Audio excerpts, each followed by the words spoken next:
어, 갈라디아서 2장 20절 말씀으로 오직 예수 찬양대가 찬양을 했잖아요. 그 말씀이 결혼 생활이랑도 맞는 것 같다는 생각이 들었어요. 내가 그리스도와 함께 십자가에 못 박혔다라고 하잖아요.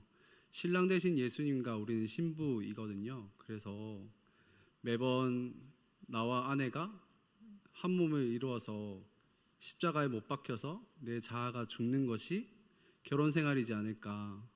근데 그 죽음으로서 끝나는 게 아니라 또 그리스도와 함께 다시 살아나는 것이 한 몸을 이루어서 더 풍성해지는 것이 결혼 생활이 아닐까, 이런 생각이 들었습니다. 네, 귀한 찬양 너무 감사드리고, 어제 바울 리더십들한테는 이 갈라디아서 2장 20절 말씀 외웠으면 좋겠다라고 얘기했는데요. 네, 여러분들 여기 예배 드리시는 모든 분들에게도 이 갈라디아서 2장 20절 말씀을 마음판에 새기셔서 네, 되뇌이시면 좋을 것 같아요. 오늘 예배가 누군가에게는 마지막 예배일 수도 있고, 또 누군가에게는 첫 예배에 새가족으로 오신 분도 계실 것 같습니다. 저는 여러분들의 상황 환경을 다 모르시지만 하나님께서는 그 귀한 간절한 기대와 소망을 담아 오신 여러분들의 마음에 친히 찾아와서 또한 말씀을 통하여 은혜와 자비와 긍휼을 경험하시는 시간이 되셨으면 너무나도 좋을 것 같아요. 네, 지난주 기억나실지 모르겠지만 평균의 종말이라는 말씀으로 바울이 빌립보서에 있는 율법주의자 도전, 응전에 대해서 말씀을 드렸어요. 그래서 그 땅에 여러 가지 가치를 부여하는 기준에 맞춰 가는 것이 아니라 예수 그리스도를 아는 지식이 가장 고상한 지식이다. 그리고 다른 모든 것은 다 해로 여긴다, 배설물처럼 여긴다라는 내용으로 말씀을 드렸습니다. 오늘 본문 빌립보서 3장 이전 빌립보서 9절 말씀에 3장 9절 말씀에 의라는 개념을 지난 시간에 말씀드렸고요. 라이트니스, 이게 나의 의나 나의 옳음이나 내가 생각하는 정의가 아니라 하나님의 의, 하나님의 옳음, 하나님의 공의로 말미암아 나오는 믿음이라고 말씀을 드렸습니다. 즉 예수 그리스도와 함께하는 것이 내 인생의 가장 고상한 지식이고 가장 붙들어야 할 확실한 목적이야 라는 고백, 행동, 깨달음이 있어야 하고, 그 고백, 행동, 깨달음 그 자체도 하나님으로부터 말미암아 나에게, 여러분에게 내려와야 한다는 것입니다. 그렇다면 우리가 해야 할 일은 아무것도 없는 것이냐, 다 그냥 하나님께로부터 결정된 것이 아니냐? 아니겠죠. 네, 왜냐하면 믿음은 들음에서 나며 들음은 그리스도의 말씀이라고 로마서 10장 10절에 기록되어 있습니다. 믿음이라는 것은 들어야 합니다. 들으시려고 이 자리에 나오셨잖아요. 그 듣기 위한 우리들의 방해물들이나 뭔가 거치는 것이 지금 없어지면 좋을 것 같아요. 믿음이라는 것은 들어야 합니다. 구약의 수많은 말씀에 이스라엘아 들으라, 하나님의 말씀을 듣고 흘러라, 그냥 세바시 강의 15분 듣는 것처럼 사고력과 판단력을 키워서 네가 판단해라, 그 수준이 아니라 내 마음판에 새겨서 그 말씀대로 이끌어 가지는 인생을 살아라 라고 하나님께서 말씀하시는 거죠. 우리 인생은 야고보서 말씀에서 말하기를 내 사랑하는 형제들아, 사람마다 듣기는 속히하고 말하기는 더디하고 성내기까지 더디하라 라고 말씀하세요. 세상에서의 지혜와 지식도 이렇게 말합니다. 이 세상에서 가장 말 잘하는 사람은 누구일까요? 아나운서일까요? 개그맨입니까? 청중을 휘어잡는 요즘에서 말하는 인문학 일타 강사, 이런 분들일까요?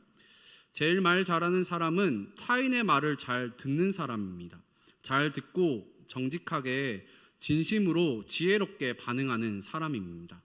경청하는 것이죠. 그런데 이 경청이라는 것도 내 마음밭이 좋아야, 내 마음밭이 누군가를 받아낼 정도로 여유와 인정이 있어야 받아낼 수가 있습니다. 그런데 이러한 포용, 받아냄조차도 성경에서는 내 힘과 내 의지로, 내 마음으로 할 수 없다고 얘기하죠.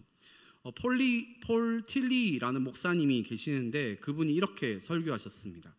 당신이 용납받았다는 사실을 용납하십시오. 당신보다 더 큰 능력에 의해서 당신은 용납받았습니다. 그리스도인은 믿지 않는 사람들과 이 출발점이 다릅니다. 방향성은 같아 보일 수도 있어요. 믿지 않는 사람들도 그리스도인의 사명과 소명과 같은 그와 같은 목적과 신념이 그 안에서 확고히 서고 그 신념과 목표에 따라 에너지를 방출하게 되면 무서운 속력과 힘으로 달려갈 수 있습니다. 그래서 우리는 흔들리는 것이죠. 그 목적과 신념의 에너지로 악인이 내 옆에 있는 믿지 않는 연구실의 누군가가 아니면 직장의 누군가가 잘 되어 보일 수도 있고 믿지 않는 수많은 사람들이 말하는 대세의 길과 다른 나의 스탠스, 나의 길이 달라 보이는 것을 통해서 우리는 흔들립니다. 그와 반대로 그리스도인의 길은 많은 사람들이 가지 않는 좁은 길처럼 보이는 게 아니라 좁은 길이라고 예수님께서 말씀하셨어요. 하지만 끝이 다른 것이죠. 오늘 함께 읽은 말씀은 믿음으로 말미암아 이전에 말씀드렸던 하나님의 의 그리고 믿음에 칭의받은 백성이 살아가야 할 이 하나님의 변화된 사람이 살아가야 할 이 현실 속에서 어떻게 살아가야 할지, 성화의 삶을 어떻게 살아야 할지, 소명의 삶이라고 우리에게 하나님이 부르셨다는데 교회에서 그렇게 부르셨습니다라고 얘기하는데 그 삶을 우리의 삶 가운데 어떻게 살아가야 할지에 대한 내용을 말하고 있습니다. 삶에 있어서 바울이 먼저 자신이 예수님을 믿고 변화된 이후에 수많은 흔들림과 고통과 어려움 속에서도 어떻게 성화의 삶을 달려갔는지 그리고 달리고 있는지 그리고 미래에 달리고 있을지에 대한 내용이 오늘 10절, 16절의 말씀입니다. 오늘 설교 제목을 주보에 보이시나요? 네, On Your Mark라고 적혀져 있어요. 약간 다시 제가 이 느낌을 살려서 말씀드리자면은 경기에 이제 출발 때 전 그때에 약간 영어 네이티브 스피커가 아니라서 잘 못하겠지만 On Your Mark 뭐 이렇게 얘기하잖아요. 그죠? 그 느낌이신 거예요. 네, 텍스트로는 잘 느낌이 안 오겠죠? 올림픽에서 100m 달리기 하기 전에 전심으로 달리기 하기 직전에 그 안내 방송 On Your Mark라고 얘기합니다. 그 출발점에 우리나라 말로는 뭐라고 돼 있죠? 제자리에 이렇게 되어 있죠. 그 어느 누구도 관중도 스텝도 선수들도 떠들지 않습니다. 선수들에게 환호하고 박수치고 응원했던 화이팅이라고 했던 수만 명의 사람들도 그 올림픽에서는 결승에서는 다 쥐죽은 듯이 조용하고 출발대에 서 있는 국가대표 선수들은 타이트한 옷을 입고 최신의 운동화로 100분의 1초까지 줄이기 위한 최적의 스타트 자세를 이렇게 부동의 자세를 취하고 있는 것이죠. 설렁설렁하지 않습니다. 부동 자세로 어떻게든 출발 방아쇠를 당기자마자 출발하기 위해 온 신경을 곤두세우는 것이죠. 바울은 믿음의 삶을 오늘 말씀에서처럼 믿음의 경주로 비유합니다. 사랑하는 대덕 한빛교회 청년 여러분들은 지금 믿음의 경주를 하고 계신가요? 아니 믿음이라고 거창하게 붙이지 않겠습니까? 그냥 인생을 목적대로 꼬린 지점을 향해 살아가고 계신가요? 그 꼬린 지점, 결승점이라는 정의를 확신하시나요? 목적이 분명해야 목표가 생기고 그 목표를 이루기 위한 여러 가지 부차적인 계획을 수립할 수 있습니다. 그 인생의 목적이라는 것은 고차원적이지 않을 수도 있어요. 그냥 평범하게 사는 삶, 결혼하고 아이를 책임질 수 있고 좀 더 윤리적이고 도덕적이며 누군가를 이롭게 하거나 때로는 의로운 삶으로 그냥 소소하게 박수받는 삶일 수도 있습니다. 아니면 돈과 명예를 쫓아 고지를 오르는 정상을 향해 나아가는 고지전을 하거나 나는 하나님의 특별한 사람이기 때문에 세상 사람과는 다른 특별한 원오브댐이 돼야 돼. 그래서 1등이 돼야 돼. 생각하거나 그런 생각을 수많은 사람들로부터 대중매체로부터 어릴 때부터 학습받거나 주입받습니다. 그런데 지금의 세상은 어떤 세상일까요? 수많은 사람들이 생각했던 과거에 그 인생이 옳은 인생이야, 그 방향과 그 지점이 결승점이야, 정답이야, 그 선택을 하면 안정지향적이고 그 어느 정도 사회적 위치와 가정과 그냥 인간적인 행복을 누릴 수 있는 테크트리야 생각했던 모든 것이 허물어져 버린 시대라고 할 수 있습니다. 정형화라는 것이 사라져버린 지금의 시대이지 않습니까?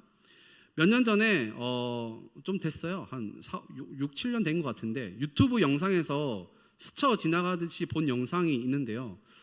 우리나라 평범한 중학교에서 이제 체육대회인 것 같아요. 400m 계주 달리기를 하는데 4명이 결승에 오른 것 같습니다. 근데 4명의 학생이 출발 지점에 서잖아요. 근데 서서 이제 준비 시작 하고 출발하는데 3명은 온 힘을 다해 결승 지점을 향해 막 달려갑니다. 그런데 1등을 향해 막 달려가는데 한 명이 그 한 계주 한 팀이 우스꽝스럽게 전력으로 앞을 향해 달려가는 게 아니라 달리기 트랙에서 절름발이 막 코스프레를 하고 아니면 앞으로 달리는 게 아니라 역주행하면서 막 뒤로 달리는 그런 영상 본 적 있으신가요? 그러면서 막 달리기를 하는 게 아니라 춤을 추면서 달리기를 하거나 구경하는 그 대부분의 학생들이 박장대소하면서 웃음을 보이는 영상을 본 적이 있습니다. 거기 영상 중에 한 선생님이 이제 화가 나가지고 마이크를 잡고 그 모습을 보고 호통을 치시더라고요. 이렇게요. 웃지 마세요. 들어가. 막 이렇게 선생님이 얘기하는 것을 들었습니다. 혹시 의정부고 졸업사진 본 적 있으신가요? 의정부고? 그 찾아보니까 2009년부터 시작됐다고 하던데 매년마다 너무 유명해져서 올해는 어떤 학생들이 어떤 엽기적이고 재미난 컨셉으로 졸업사진을 찍을까 기대하고 기다리시는 분도 많이 있는 것 같아요. 처음에는 그 사진을 보면서 졸업사진이라는 것이 이렇게 정형화되어야 되는데 다른 것을 보면서 경박스럽다 생각할 수도 있고 졸업사진은 이래야 되는데 라는 구조와 상식이 무너져 내려버리고 어느 순간 그게 대세가 되고 다양성과 창조성이 수용되는 그런 문화 자체 아이콘이 되지 않는가 싶습니다. 지금 그런 다양성의 문화나 창조적인 문화가 잘못됐다. 그래서 획일주의, 정형화된 문화로 돌아가야 한다 수준의 말씀을 드리고자 하는 게 아닙니다. 지금 이 시대 정신에 대해서 직면하고 직시해야 할 필요성이 있어 말씀을 드리는 것이죠. 지금 이 시대는 니체가 얘기했던 신은 죽었다라고 말했던 그 과거의 시대보다 더 혼돈과 구조와 기준이 무너져버린 각자 자기 소견에 옳은 대로 행하는 시대인 듯합니다. 그래서 어떠한 인생의 경기에 룰도 없고 약속도 스타트 지점도 없고 결승점도 없어져 버린 그런 허물어진 시대가 아닐까라는 생각이 들었습니다. 10년 전, 5년 전만 해도 공무원이 답이다. 공무원이 되려면 영어를 준비해야 하고 어떤 테크트리를 타야 했던 모든 구조 그런 것들을 기억나십니까?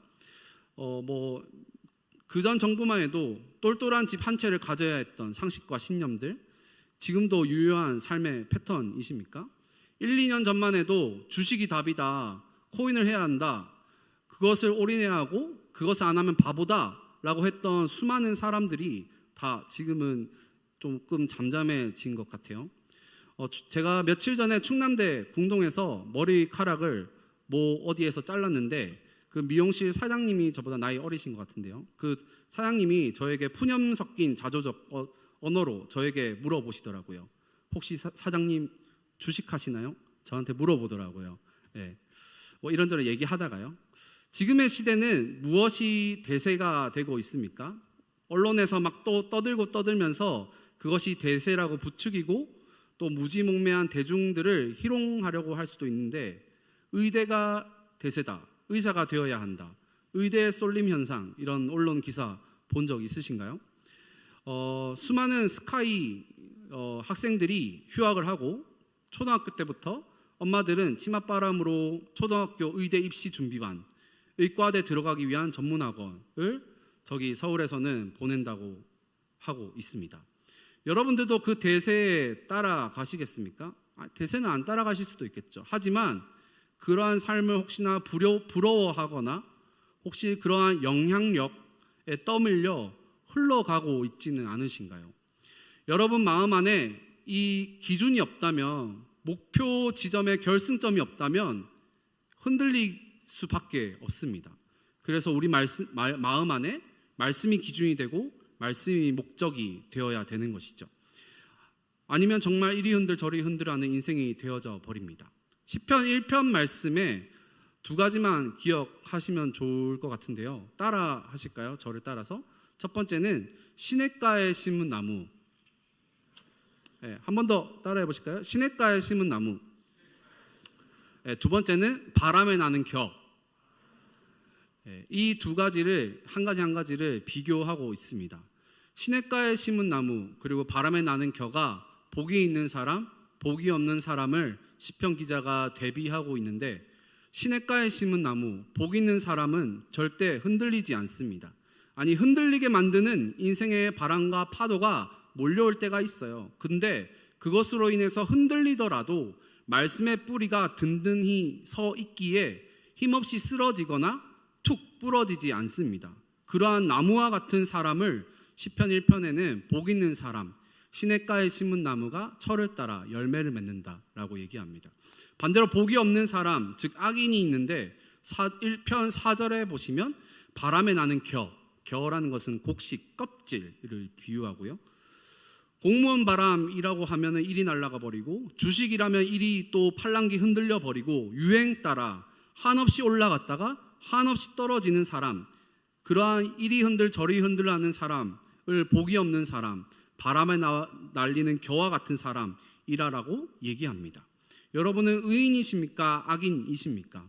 정죄하려는 것이 아니라 하나님의 말씀을 목적에 두고 제대로 잡고 있어야 흔들리지 않는 목적이 생기고 목표가 생기고, 그 목표에 따라 여러분들은 믿음의 경주를 할 수 있을 것입니다.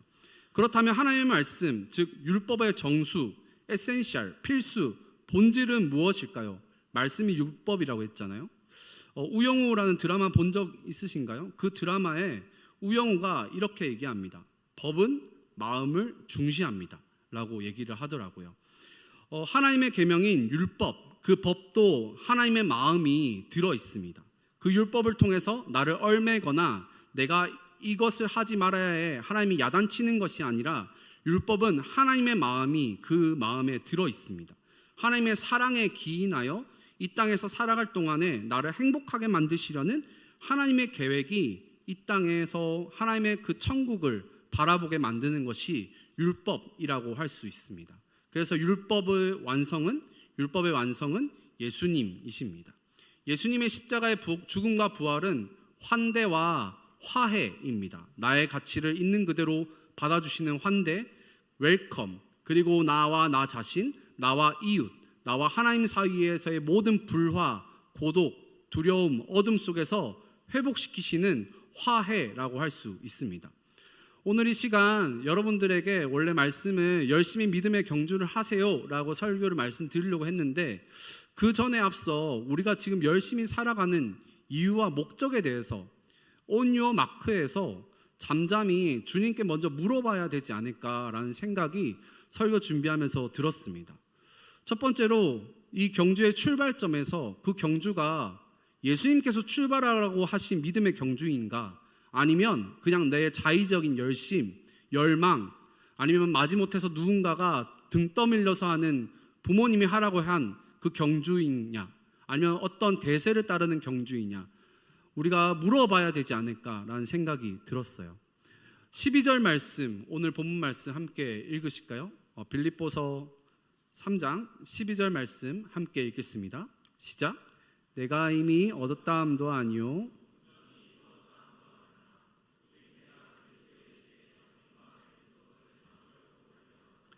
달려가는 이유, 목적이 여기에 나옵니다. 그 이유와 목적은 오직 내가 그리스도 예수께 잡혔기 때문입니다.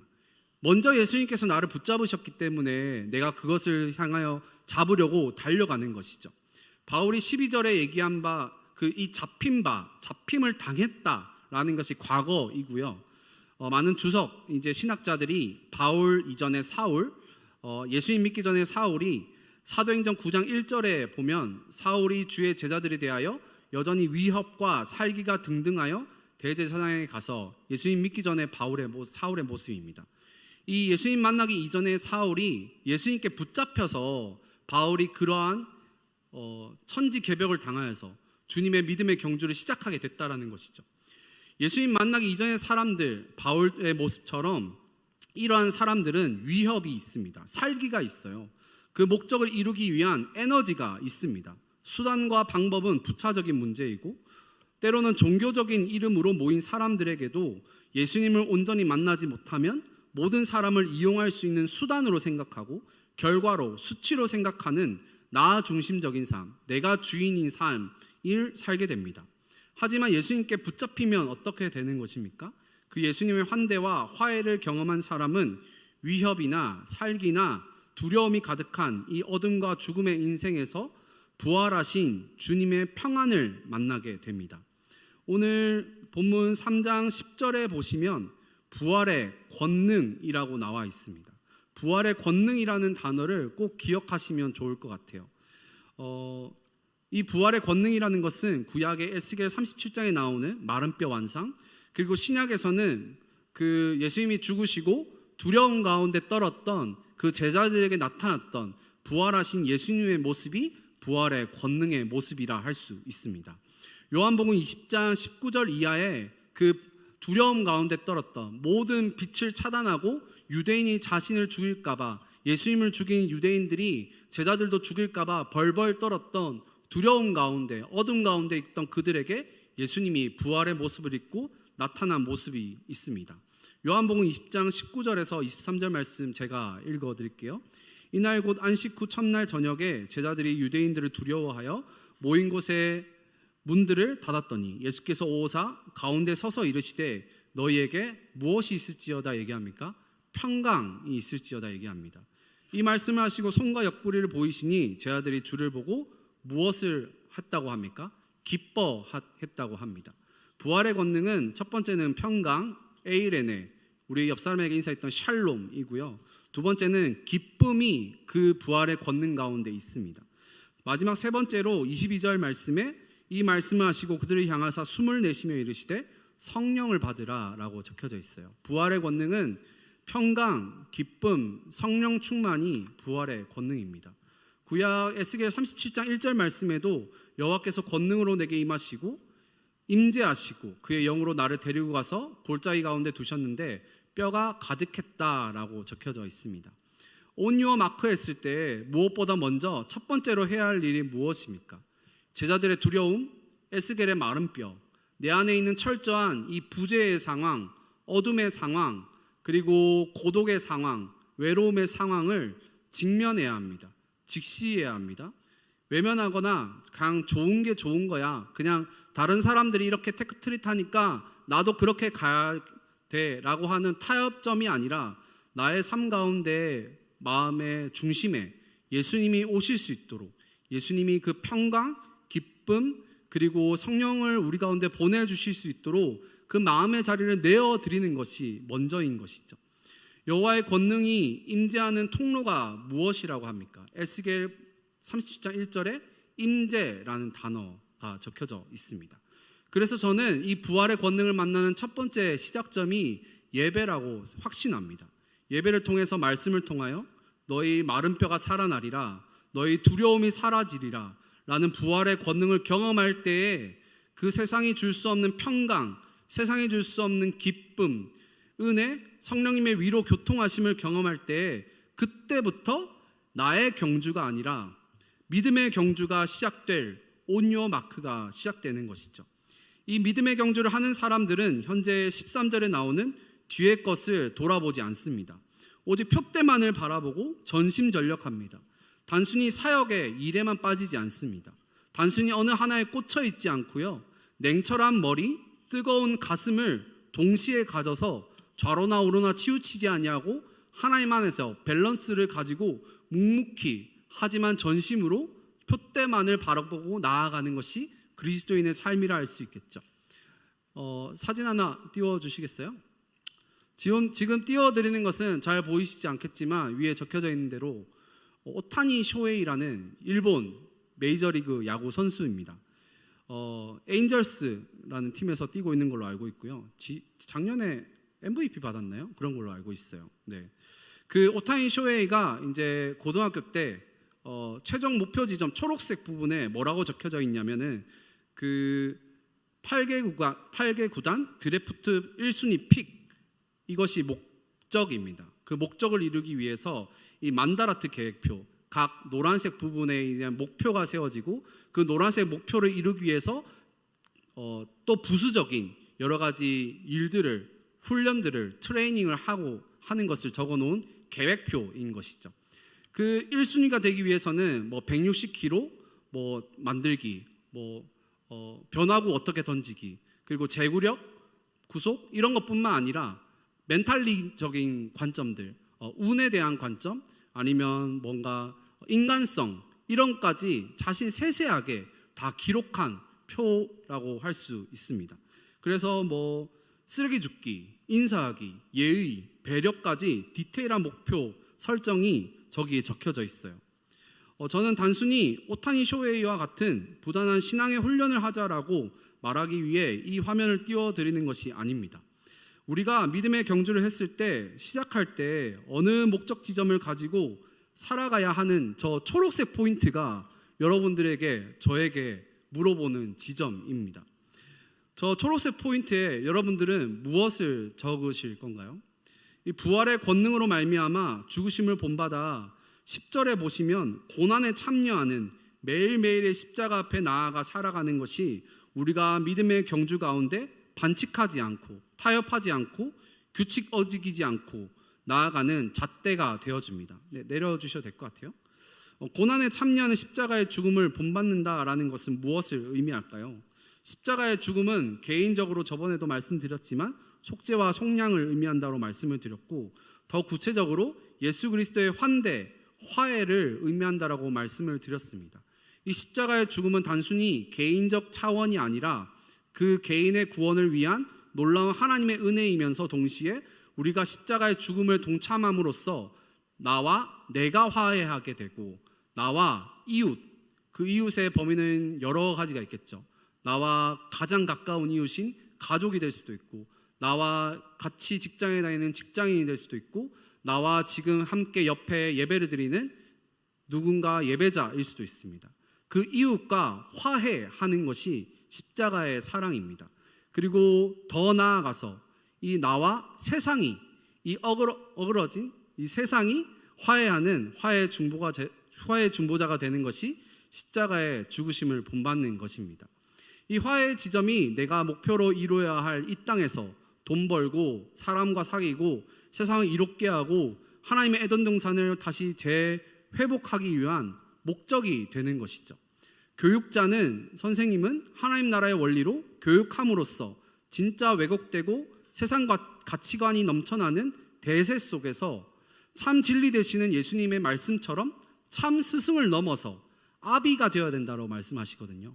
그 아비의 삶을 살아가는 것을 소망하고 소명하게 됩니다.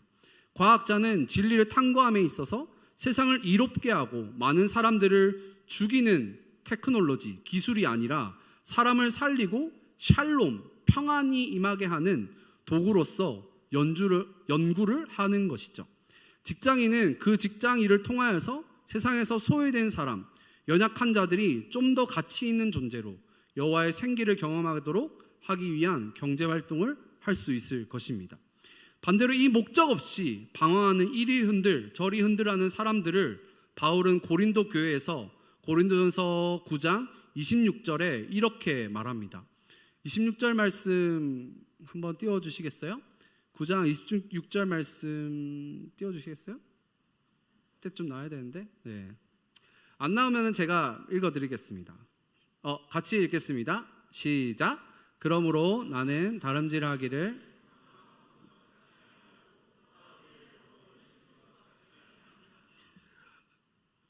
목적 없이, 목표 없이 살아가는 사람들의 비유하는 모습을 바울은 이렇게 얘기합니다. 달리기를 전심전력으로 달려가는데 목표 지점을 몰라 단지 눈앞에 보여지는 것이 없어서 방향이 없다라고 얘기합니다. 그리고 권투 선수나 UFC 보시나요? 저는 잘 보지는 않는데 상대의 급소나 카운터 퍼치를 날려야 되잖아요. 그래서 타격을 입혀야 합니다.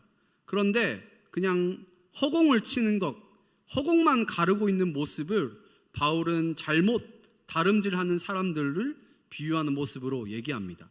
믿는 사람들의 경주와 믿지 않는 사람들의 경주가 결정적으로 다른 차이점을 고린도전서 9장 25절 바로 앞절에 이렇게 얘기합니다. 이기기를 다투는 자마다 모든 일에 절제하나니. 믿지 않는 사람들도 절제하고요, 믿는 사람도 다 절제해요. 절제하는데 그들은 썩을 승리자의 관을 얻고자 하되 우리는 썩지 아니할 것을 얻고자 하니라. 썩을 것과 썩지 않을 것의 차이입니다. 결정적인 차이가 여기 있는 것이죠. 썩을 면류관을 쫓을 것이냐, 썩지 않은 면류관을 쫓을 것이냐. 성경에는 수많은 썩지 않을 이 의의 면류관, 생명의 면류관을 죽음 이후에 하나님께서 우리에게 약속하셨다라고 말씀하고 있습니다. 본문 14절에 나오는 하나님이 위에서 부르신 부름의 상이라는 것도 미래에 예수님께서 재림하신 후에 하나님이 그날에 상을 주신다는 그 확신을 바울이 가지고 부름의 상을 위해 달려간다라고 얘기합니다. 4년을 준비한 올림픽에서 경기를 다 마친 후에 1등을 한 선수는 시상대 위에 올라갑니다. 혹시 김연아 선수가 밴쿠버에서 금메달을 땄었던 그 모습을 상상하셔도 괜찮을 것 같아요. 금메달 받은 사람은 제일 마지막에 올라가잖아요.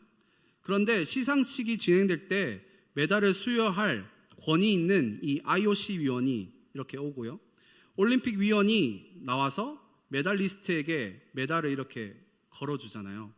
그 걸어주기 직전 장례 방송에서 이렇게 얘기하죠.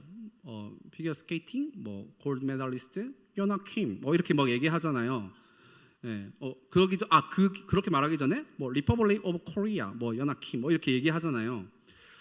그때 연아 킴이 딱 올라섰을 때 우레와 같은 환호성, 감격, 기쁨을 나누고 함께 기뻐했던 기억 혹시 나시나요? 환호 같이 했잖아요. 그리고 가장 기쁘고 행복한 사람은 수많은 사람들이 있었을 텐데 그 사람 중에 가장 기뻤던 사람은 누구일까요? 저는 그 당사자가 아닐까, 그리고 당사자뿐만 아니라 그 부모님이 아닐까라는 생각이 들었습니다. 사랑하는 대덕 한빛교회 청년 여러분, 우리에게는 썩을 면류관이 아니라 썩지 않을 면류관이 예비되어 있습니다. 믿으십니까? 인생을 살아가면서 목적에 따라 예수님께 인생을 걸고 예수님 안에 거하려 부단히 노력했지만 시편 73편의 말씀처럼 이 73편의 제목이 악인 형통 시편이에요. 나중에 한번 찾아보세요. 악인들이 잘 되어 보일 때가 있어요. 그때 시편 기자의 결론은 무엇을 얘기하냐면 73편 마지막 절에 하나님께 가까이함이 최종적인 복이라라고 말씀하세요. 바벨론 포로기 때 바벨론 유대인들은 울었어요. 시편 137편 1절 말씀에 우리가 바벨론의 여러 강변 거기에 앉아서 시온을 기억하며 울었도다라고 얘기합니다. 믿음의 경주를 할 때 울 때가 있습니다. 그리고 믿음의 경주를 할 때 내가 생각했던 그 고향, 내가 생각했던 그 안정감이 아닌 나와는 전혀 계획이 없었던 바벨론과 같은 정말 상실과 아픔과 눈물의 공간과 때가 있습니다. 하나님께서는 분명히 하나님의 선민들을 지켜주신다라고 율법에 기록되어 있는데 그 유대인들의 마음은 바벨론 지역에 와서 이 2억 마일리 떨어진 이방 땅에서 치욕을 경험하고 있는가, 고향을 그리워하면서 시온을 기억하면서 울었다라고 얘기합니다. 하나님 믿으면 복받고 잘되고 샬롬과 기쁨과 성령 충만으로 항상 행복해야 되는데 왜 슬픔, 울음이 있는 것인가? 여러분들 혹시 생각해 본 적 있으신가요? 그 울음이 끝이 아니라, 결론이 아니라 시편 126편에 유다 백성들이 다시 백해서 돌아갔을 때 슬픔이 기쁨으로 변하는 완벽한 반전의 말씀이 적혀져 있습니다. 시편 26편 1절에 여호와께서 시온의 포로를 돌려보내실 때 우리는 꿈꾸는 것 같았다라고 얘기하면서 5절 말씀에 보면은 눈물을 흘리며 씨를 뿌리는 자는 기쁨으로 단을 거둔다. 6절 울며 씨를 뿌리러 나가는 자는 반드시 기쁨으로 단을 가지고 돌아온다 라고 2번 반복합니다. 금메달을 딴 이후 국기가 올라가고 애국가가 나올 때 금메달리스트 그 선수는 감격의 눈물을 흘립니다. 그 기쁨의 눈물의 진짜 의미는 수많은 관중들도 다 알 수 없을 것입니다. 그 분투를 오랜 기간 동안 달려간 그 한 사람만 알겠죠. 그래서 오늘도 우리는 이 부름의 상을 위하여 달려갈 수가 있습니다. 저에게 있어 신앙관계상 길게 말씀드릴 수 없지만 수련회 때도 말씀드렸지만요. 모태신앙으로 수없이 종교적인 경험을 학창시절에 했었지만 저의 인생을 손바닥 뒤집듯이 뒤바꾸는 사건은 예수님께서 저를 붙잡으셔서 새롭게 태어나게 하신 그 성령의 세례를 받았을 때부터였었습니다. 그 말씀은 예수님께서 세례를 받으실 때 들렸던 하늘로부터 내려왔던 그 하나님의 음성, 내 사랑하는 아들이고 내 기뻐하는 자, 그 예수님의 말씀이 저에게 저의 마음의 음성에 들렸어요. 저는 어렸을 때부터 사랑받지 못할 자녀인 줄 알았고 패배자인 줄 알았고 어디로 가야 할지 모르는 향방 없는 자, 공허한 인생을 사는 자였었는데 내 가정의 불행이 다 나 때문이고 모든 문제와 고통의 이유와 아픔의 이유가 나로부터 인한 나고자 인생인 줄로만 알았습니다.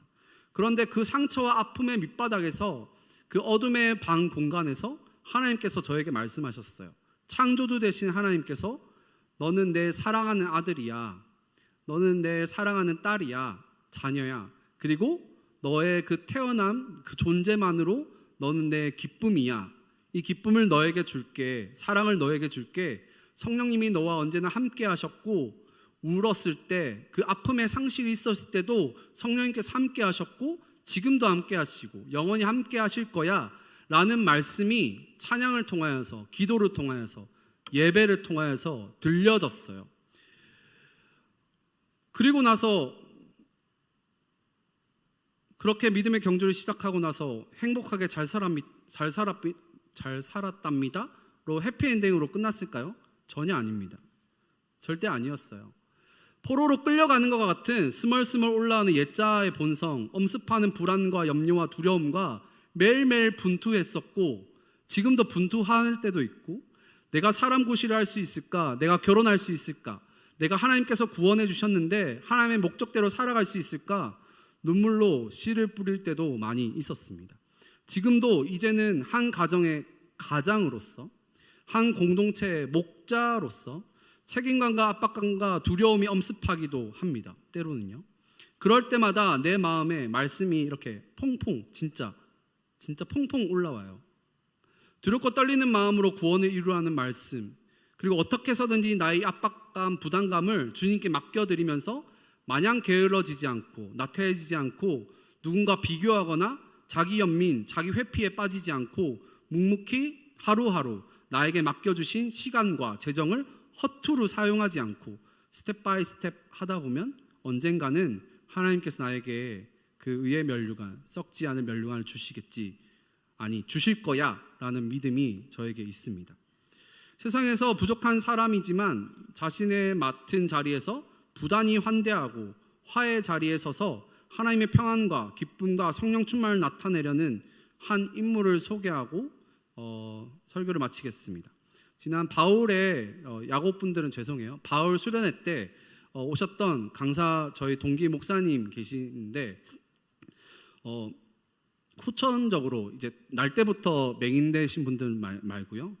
후천적으로 맹인되신 분들 그 공동체를 섬기신 교회를 섬기는 산소망교회 선교사 맹인 공동체 담임 목사님 진영채 목사님 계세요. 그 목사님이 4월달에 이제 위임 예배를 이제 드렸습니다.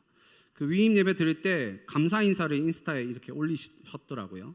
그 교회 부임을 이제 작년 9월에 하셨었고 이번에 2달 전에 이제 위임 예배 그 6개월의 기간 동안 고민한 내용들을 이 위임 예배 감사 예배 말씀을 적으면서 이렇게 올리셨습니다. 그 글을 읽어드리려고 합니다.